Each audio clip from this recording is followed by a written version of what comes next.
Hey everybody, I wanted to give a little Robin Trower lesson on kind of approaches to Robin Trower and some of what I understand about the Robin Trower style. And as I do, I'll look at a couple songs, Two Rolling Stone and Day of the Eagle in particular.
But I just want to talk a little bit about why Robin Trower is such a great guitar player. He really is.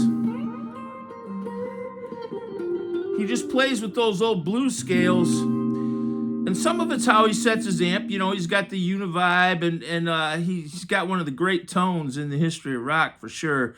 Nobody ever really sounds just like Robin Trower. You can buy all the gear in the world, and some of that's obviously in his hands, and it's almost like mystical the way he plays sometimes. It's so cool. But one of the things about Robin Trower is he uses his thumb. So let's look at this a minute. Now, why is the thumb important? I would say if you really want to play Trower, and Stevie Ray Vaughan's like this, and also Hendrix. Those are the three main people I can think of that use their thumb. I'm sure there are obviously plenty more, but that's kind of it's an old blues technique, I think, and it's also sort of associated with the British invasion, like the Woodstock guitar, with the little birdie on it. That's he's got his thumb wrapped around the neck. That's kind of like I think a lot of the old hippie rock players use their thumb. But if you look at that, now that's a C minor 7th chord. We'll play Two Rolling Stone, which is a great song. That's a C minor 7th chord, I guess. But if you play it like this, it's not going to sound right. That's just going to sound like any old jazzy, bluesy rock song. And you certainly wouldn't want to play like that. That doesn't sound right. But what gives you that sound is playing it with your thumb. And the reason for that is because you've got this chord up here, which is a C minor 7th, but then you've got the bass note. And the bass note, so and your when you play like that, your thumb is kind of blocking that 5th string. So if you do it right, kind of wrap your thumb around there, it catches the fat 6th string and blocks that 5th string. And if you're really playing away, no one's going to hear the thud of that 5th string. And if they do, it just sort of adds to the rhythm, I mean, what the heck. So, but listen to the difference. So if you got that, that's not right. That's certainly not right. But this, hear that? That's the Robin Trower sound, that kind of car honk sound. Honk, honk. And it's because you go from a bass note there, and then you jump up there to that chord, and there's that. It's kind of like playing a rhythm chord up here and a bass chord. It's not just it's sort of more like playing a chord up here with the bass note than it is playing just a guitar chord. So that Two Rolling Stone is a good example of using that, especially that little awesome blues lick at the end, which is one of the great blues licks in classic rock for sure. That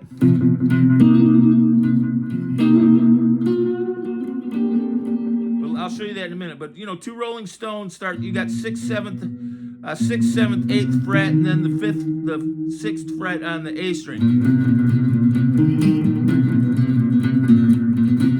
I just have my guitar kind of set. I'm not really I don't have a lot of fuzz or anything on it right now, so I'm not trying to do the tone. Then you've got this little part. Those are. Now watch that. So you go 8th, 6th, 8th. Listen to that.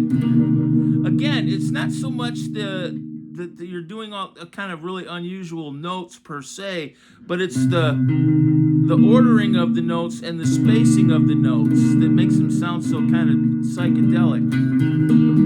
Again, I'm not putting any fuzz on this, and I'm not playing that loud. One thing about Robin Trower, he's an example of a guitar player. If you want to sound anything close to Robin Trower, you need the gear, a good amp, a good Strat, you know, all that. But you also need to be playing loud through a tube amp. But anyway, he goes.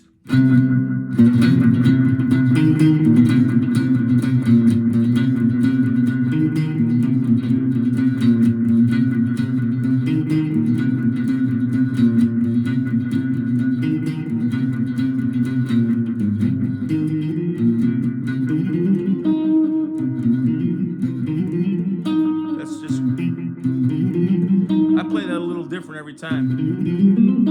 He might too.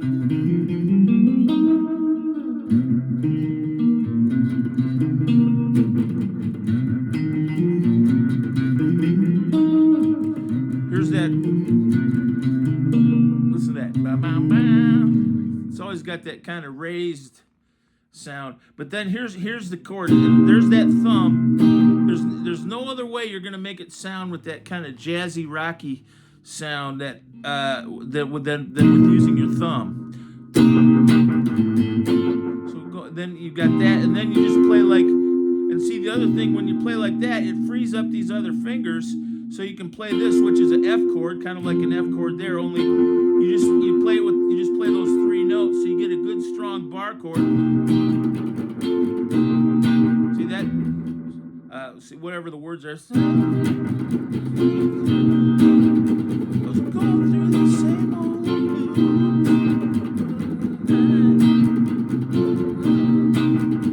Going through the same old blues. But the stone. Then you got a E flat there. Stone just keeps and a B flat. And what is that? That's a E. That's an E. That's an F.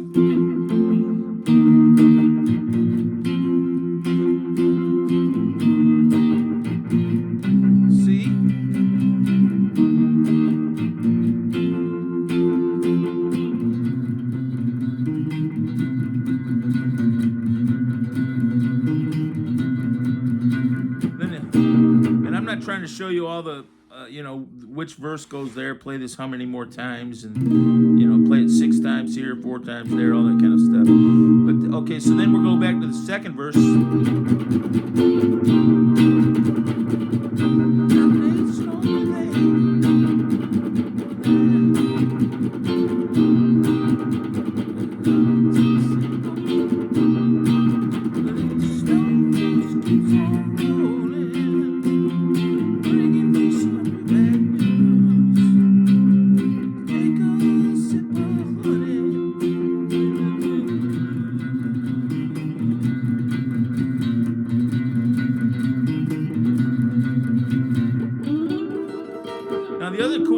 Robin Trower, he takes sort of conventional licks, really, like you know, I would associate that with country, where you go like that.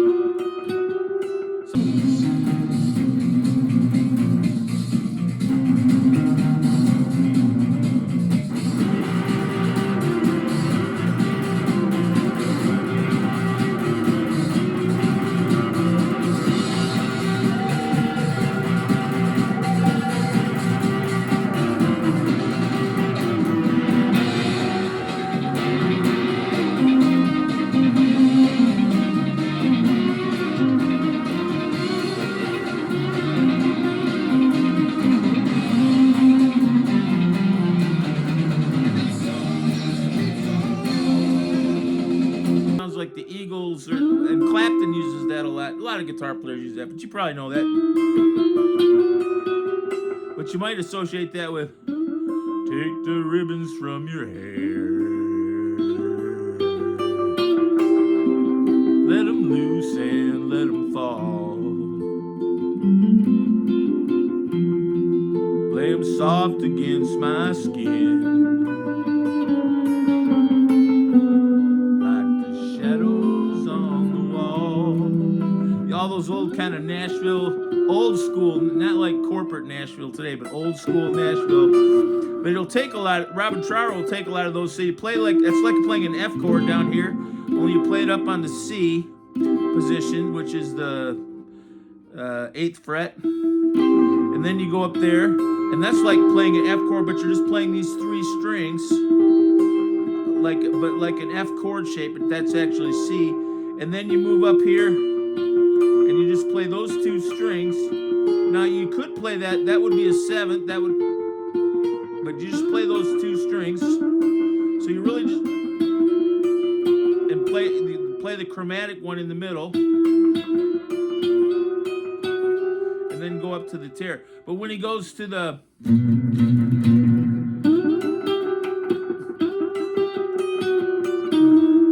so that's a great country lick. But you go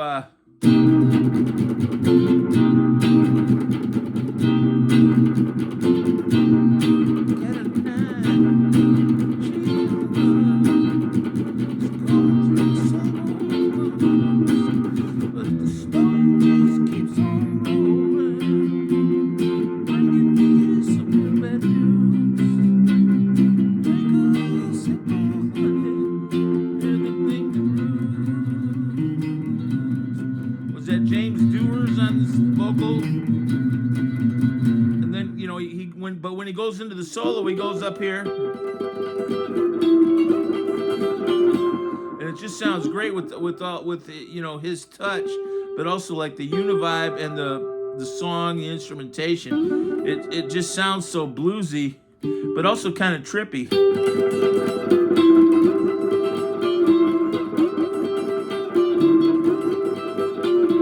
Then you do that, and you just go up there.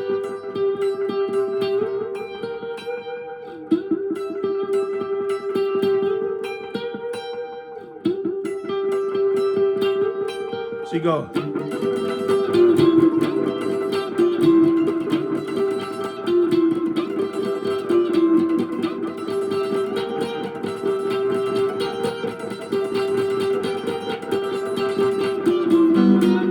And then you just play in like those C pentatonic chord shapes.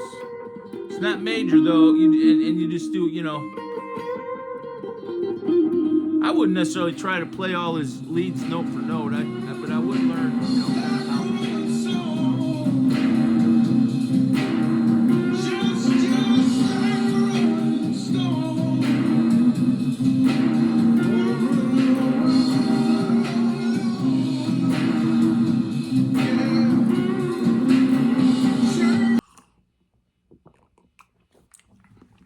So you play all that, but then you get to this where it goes. So the last verse goes. The circus starts at 8, so don't be late. Please be so kind, not to wake me. I think I'll have to sit this one out. And it's. And by the way, that's hard to do with these backing tracks and click tracks. It's even in the studio, it's just a real live thing. You can tell they're just playing live.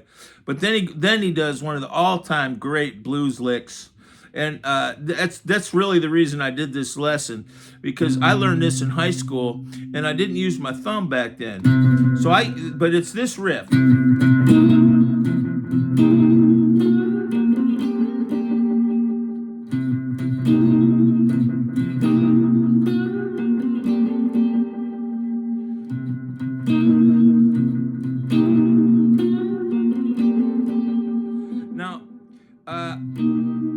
That is such a cool riff, and of course you play that a while, then you can go crazy on some awesome blues rock soloing, or he does.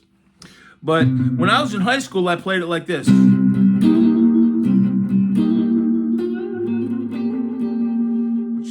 doesn't sound bad, but you're getting that kind of, it doesn't have that kind of trippy psychedelic vibe as much, and so I wasn't using my thumb. And by the way, I see a lot of people do that on YouTube, and isn't that slide cool? You got we're on the 5, 6, 7, 8th fret, the D and the B string, and you just go up 2 and back down, and it's a slide. Robin Trower is so good at slides and little slurs and slides, and it gives it. He's always in good time, but it does give it that kind of trippy, psychedelic sound. Those slides. But here's so that's how I used to do it in high school. But then, when you do it with your thumb, it's cooler.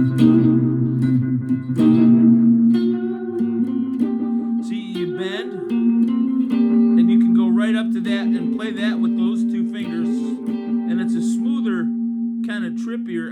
I think it's more connected. And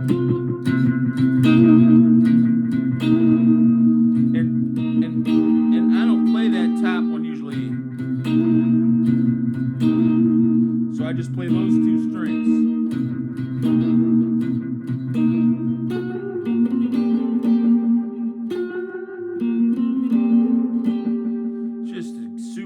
Cool riff.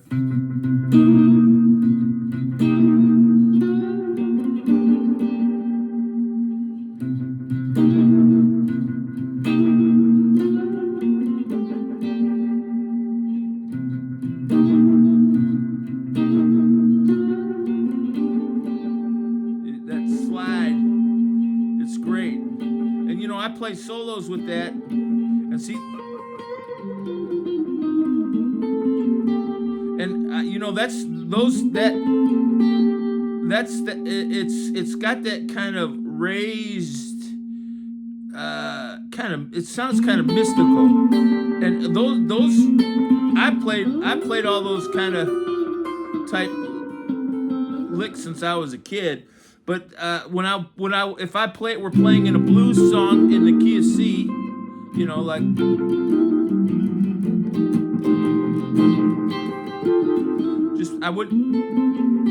That wouldn't be something I thought of immediately. That going from the 10th fret to the 8th fret on the D and the B string, and that's what he does there.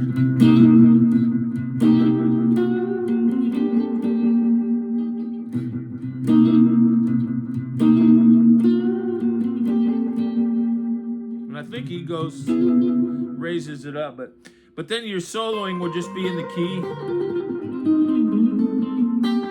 But that's just great. A Day of the Eagle is similar. That's a C minor. I guess we'll call it a C minor 7. Day of the Eagle is the same chord, only you're in a C sharp. He's got this chord down here, which is like a Hendrix chord.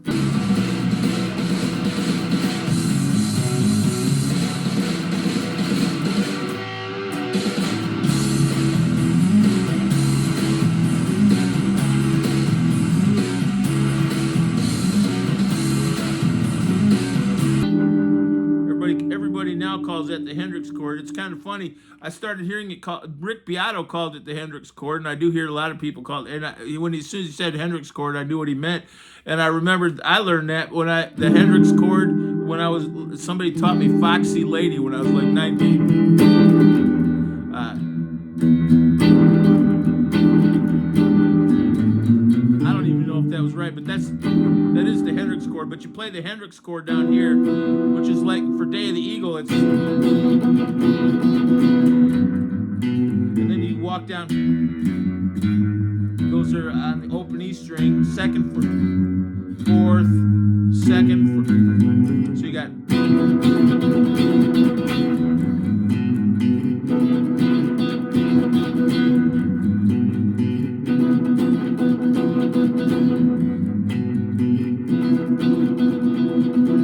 And this one, when your leads are going to be kind of like you were playing in E. Like that would be you would play that See, that's like an E chord. So you go up to the 12th fret and the 11th fret and bend. But when he's playing, so if you're playing an E major,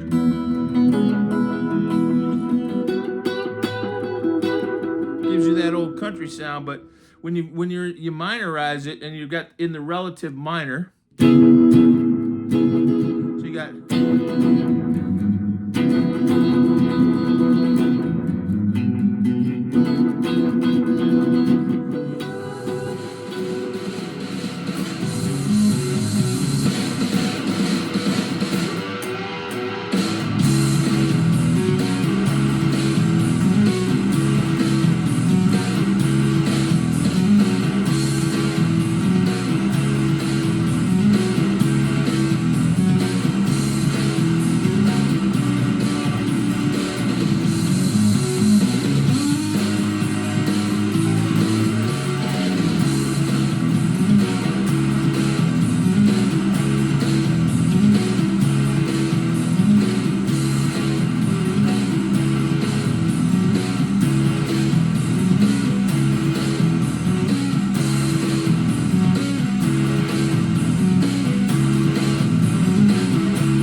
Okay, the main part of Day of the Eagle.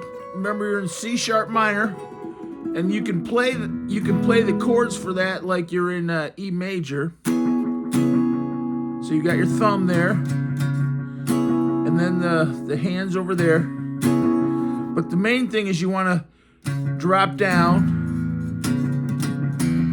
That's what's that cool when you just drop that thumb.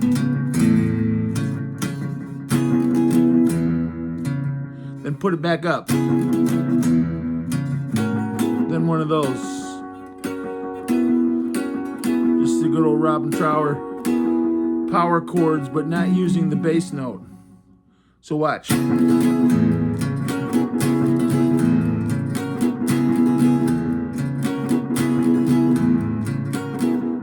Then you can also mix up, toss in some little riffs like.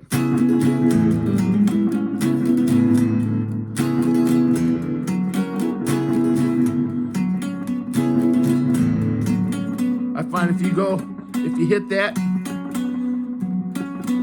it starts to sound really cool as you repeat it. Da, da, da, da, da, da, da. It's a super cool riff.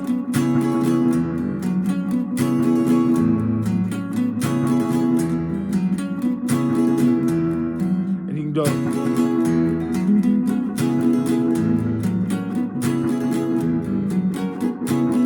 Then you go. Then you come up here. So that's so you go from the C sharp minor 7th to a B minor 7th. Then you do this, it's the 2nd and 4th fret on the low 2 strings. Open, 2nd fret, 4th fret on the low fret. Then the 2nd fret, A string, back to the 4th fret. So you got.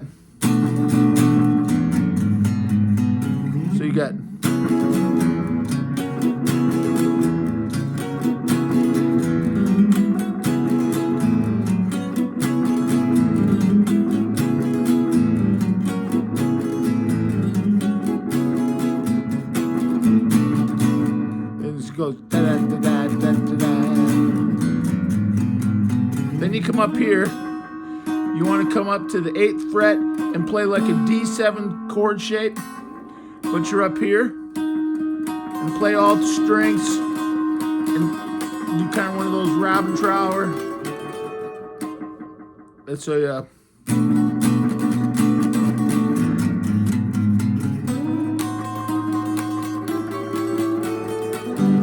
see, that's what you do.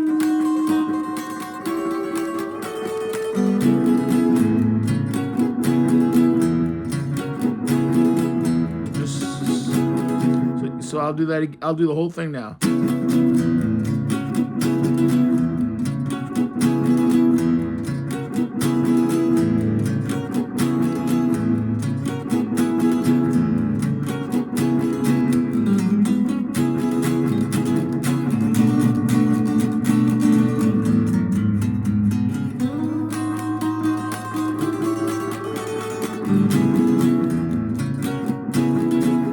Super duper good song, and this one even more than Two Rolling Stone, but this one really, I don't see how you could play it without your thumb. See, that doesn't sound the same. As soon as you do a regular old rock and roll power chord, you lose that sound. It's that you get that kind of jazzy chord up there, and then that thumb. Does that turn it into a ninth chord? I don't know. It might turn it, but all right, one last time.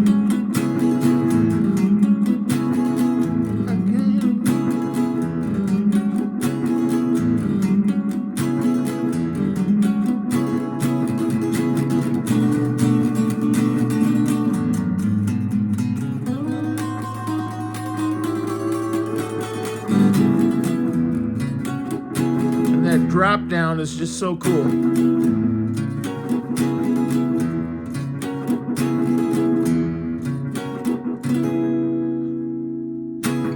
Great song. Great song.